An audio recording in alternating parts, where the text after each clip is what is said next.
Welcome to The Explainer. For the last few years, the AI world has kind of felt like a heavyweight boxing match. We've been watching these massive, super compute-hungry models, the Goliaths of the industry, really, just trade blows, requiring entire server farms just to function. But what if a David entered the ring? What if you could achieve frontier-level AI reasoning using highly efficient, cleverly engineered models that actually fit on the devices we use every single day? That is the exact promise we're looking at today. So to figure out how this is even possible, we're pulling all our info straight from the June 2026 Gemma4 technical report. It's published by Google DeepMind, and they've got this massive track record of pushing the boundaries of open-weight AI. With this fourth generation, they aren't just, scaling things up.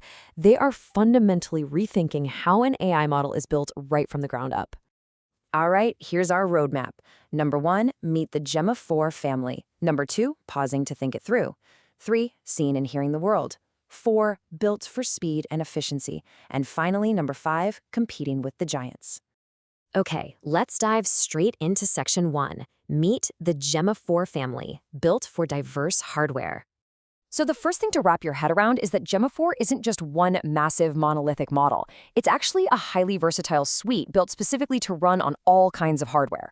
On the super lightweight end, we've got a 2.3 billion parameter model perfectly tailored for edge devices.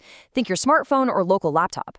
Then moving up, we have 4.5 billion, 12 billion, and a dense flagship model sitting at 31 billion parameters. But the real structural standout is that last one on the list. That is the 26B A4B model, which uses a mixture of experts, or MOE, architecture.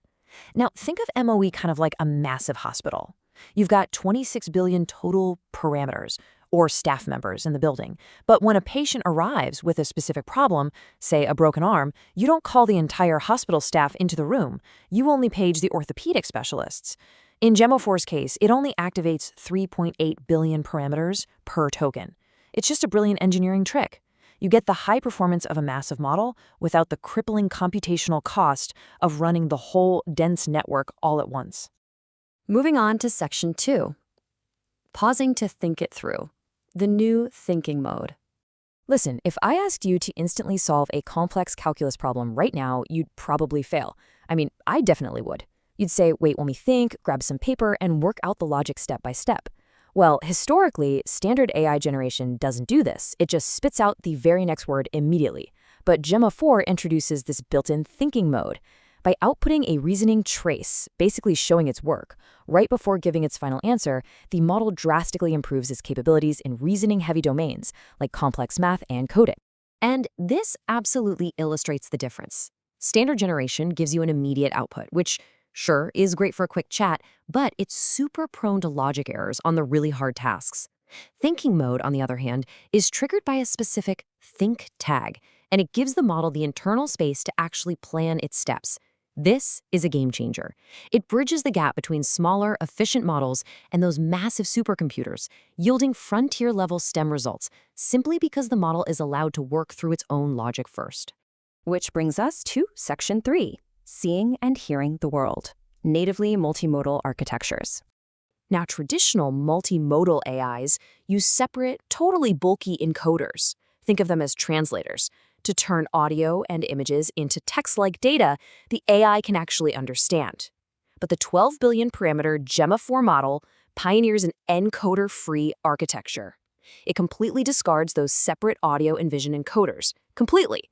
Instead, it takes raw 40-millisecond chunks of audio and raw image patches and projects them directly into the core language model's embedding space. It literally unifies everything into one seamless space, which radically reduces memory fragmentation. It's not translating the world into text anymore, it is natively feeling the audio and visual data. To ground this highly abstract idea of how it sees the world, I've got to introduce you to the DeepMind paper's absolutely delightful Otter astronaut. It's great, right? But really, how does Gemma4 look at an image like this, especially when images in the real world come in all shapes, sizes, and aspect ratios? Well, that is solved by algorithm 1, aspect ratio preserving image resizing.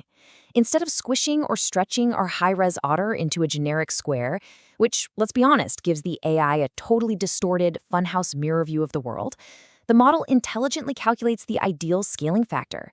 It resizes the image into perfectly preserved visual patches. Then the AI reads these patches left to right, top to bottom, making absolutely sure it gets a perfectly accurate, undistorted view of the visual data. All right, let's jump to Section 4, built for speed and efficiency, memory optimizations and speculative decoding. 37.5%. That is a massive number. Normally, when you hand an AI a long document to read, its memory, specifically its KB cache, just explodes and eats up all your computer's RAM. But DeepMind actually achieved a 37.5% reduction in the global KB cache memory footprint. They did this through some insanely clever engineering, using a 5-to-1 ratio of local to global attention and a brand new positional encoding technique. Basically, the model is way smarter about what it chooses to keep in active memory versus what it just references locally. And check out this equally impressive number, 78%. That's the reduction in the on-disk audio footprint. By using quantization-aware training, which is basically compressing the precision of the model's weights and activations down to 8-bit or lower without losing any quality, the audio processing memory dropped from a pretty hefty 390 megabytes in the last generation all the way down to just 87 megabytes. This means high-quality audio transcription is now totally viable even on incredibly limited hardware. But hey, memory is really only half the battle, right? We also need speed. Enter the autoregressive multi-token prediction, or MTP drafter. This is a super cool technique called speculative decoding.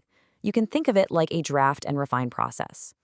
Imagine the main AI model is a brilliant but kind of slow senior editor, and the MTP drafter is a lightning-fast junior assistant.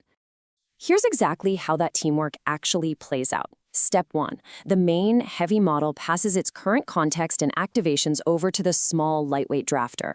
Step 2. This MTP head just races ahead, quickly guessing and generating a whole sequence of future tokens. And Step 3.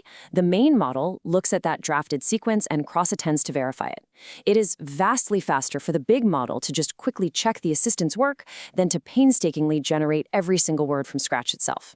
This architectural addition completely supercharges the decoding speed.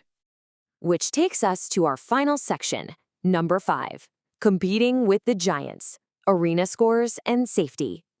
So the crucial point we need to take away is right here on the arena text leaderboard. This is a blind side-by-side human evaluation against the absolute state-of-the-art models. Look at that top row. You've got a closed proprietary model with massive scales scoring 1508. But right below it, totally keeping pace, is the Gemma4 31B open model at 1451 and the mixture of experts model right there at 1438. I mean, the heavy engineering has absolutely paid off here. These open, highly optimized models are holding their own against closed systems that likely run on hundreds of billions of parameters. It's literally David standing toe-to-toe with Goliath. But as we all know, power without control is pretty dangerous. So DeepMind engineered an incredibly robust immune system for Gemma4. They aggressively filtered out personal information and sensitive data before the training even began. They implemented train time mitigations, so the model fundamentally aligns with strict safety policies, which natively prevents the generation of dangerous or hateful content. And finally, they put the models through rigorous human and automated safety evaluations. They proved, beyond a doubt, that you can have frontier-level capabilities without sacrificing strict security and safety standards. And that, ultimately, brings us to the core of what the Gemma4 technical report reveals. We are no longer entirely reliant on massive, remote server farms to do our heavy cognitive lifting. Through brilliant architectural choices like mixture of experts, an integrated thinking mode, and raw multimodal ingestion, the frontier of AI has been compressed, optimized, and handed right over to the open community. So, my final question for you, the focused learner, is this. With frontier-level reasoning now fitting cleanly onto edge devices, what will you build?